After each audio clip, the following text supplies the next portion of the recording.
Sayyida al-Hurra, reine de Tétouan et princesse de la guerre sainte.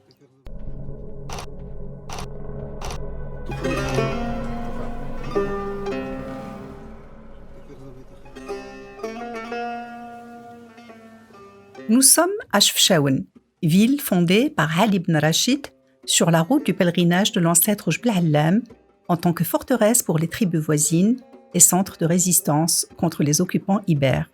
Sa fille Al-Hurra voit le jour dans cette cité-État vers 1494 durant la faiblesse du règne des Wattassides.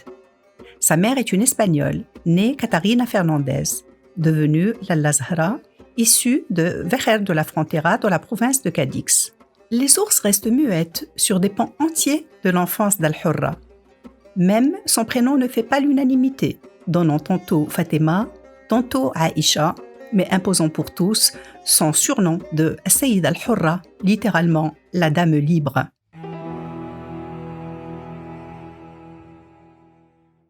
Toutes les sources arabes et chrétiennes sont unanimes pour évoquer l'intelligence d'Al-Hurra et son éducation sans faille. En 1510, c'est la date de son mariage avec le neveu du général grenadin Ali al-Mandari, qui était arrivé dans la région peu avant la chute d'Al-Andalus avec une première vague d'émigrants pour reconstruire la ville de Tétouan.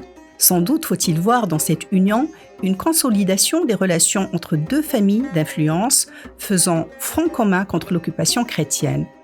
Al-Hurra est désormais établie à Tétouan où elle retrouve, à l'instar de son Chefchaouen natal, un raffinement urbain propice à l'épanouissement et un engagement politique déterminant.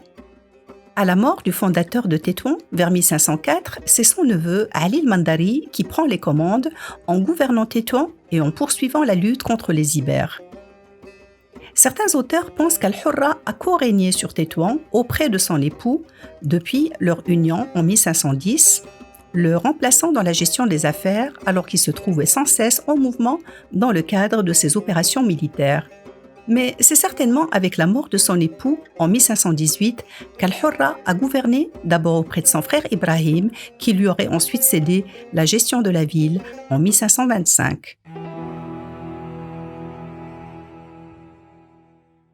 À l'aide de son armée et de son arsenal, Al-Hurra a dirigé le trafic naval et les entreprises corsaires dans l'ouest de la Méditerranée après avoir conclu des accords avec le fameux amiral corsaire basé à Alger, Khayr-Din, le fameux Barberousse, qui contrôlait quant à lui la partie orientale de la Méditerranée.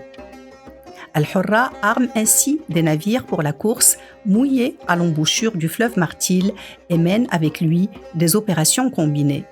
Le professeur Mohamed Ben Azzouz Hakim rapporte que depuis Tétouan, les corsaires d'Alger, accompagnés de 5 bâtiments tétouanais, avaient lancé en 1540 un raid contre Gibraltar, se soldant par la prise de captifs.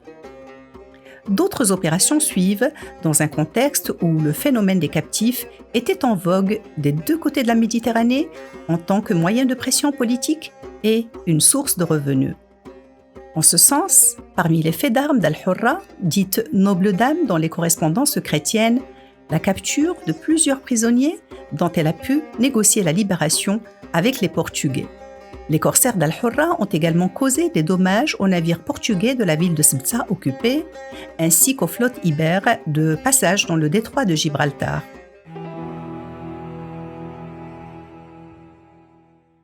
Le succès des activités d'Al-Hurra, le poids de sa famille et des cités-États affiliées de Chefchaouen et de Tétouan ont fini par conduire le sultan Ahmed le Ouattassid à demander sa main en un mariage considéré comme éminemment politique. Les deux familles n'en étaient pas là du reste au début de leurs alliances matrimoniales, la sœur du sultan étant unie au frère Ibrahim, qui était par ailleurs vizir et combattant dans les batailles opposant les Ouattassides aux Saadiens émergeant depuis le sud. La date donnée pour ce mariage par Mohamed al-Arabi al-Fassi dans son Mir'at al-Mahassin est le mois de Rabi' Ier de l'an 948 de l'Hégire, correspondant à 1541 de l'ère commune. Contrairement à tous les usages protocolaires, la cérémonie se déroule à Tétouan et non dans la capitale Fès, donnant une idée sur la stature d'Al-Hurra, maîtresse dans son domaine vers laquelle affluait le cortège royal.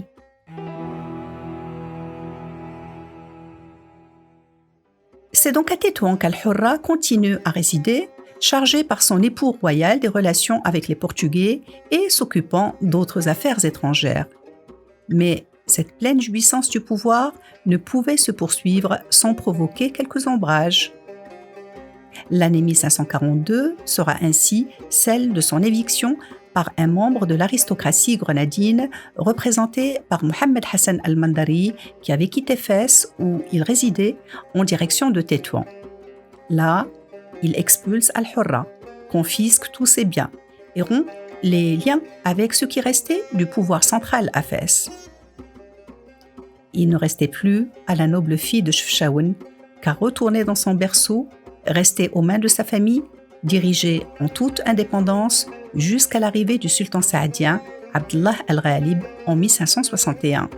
Pendant ce temps-là, une partie de sa famille trouvait refuge à Médine, tandis qu'une autre partie était exilée à Marrakech. Al-Hurra subsiste comme vestige son sanctuaire à la Zawiya Raïsounia de Chefchaouen. À plus large échelle, demeure le souvenir d'une figure marocaine emblématique qui a non seulement dirigé temporellement les hommes, mais fait rare, mené des opérations djihadiennes relevant du domaine spirituel.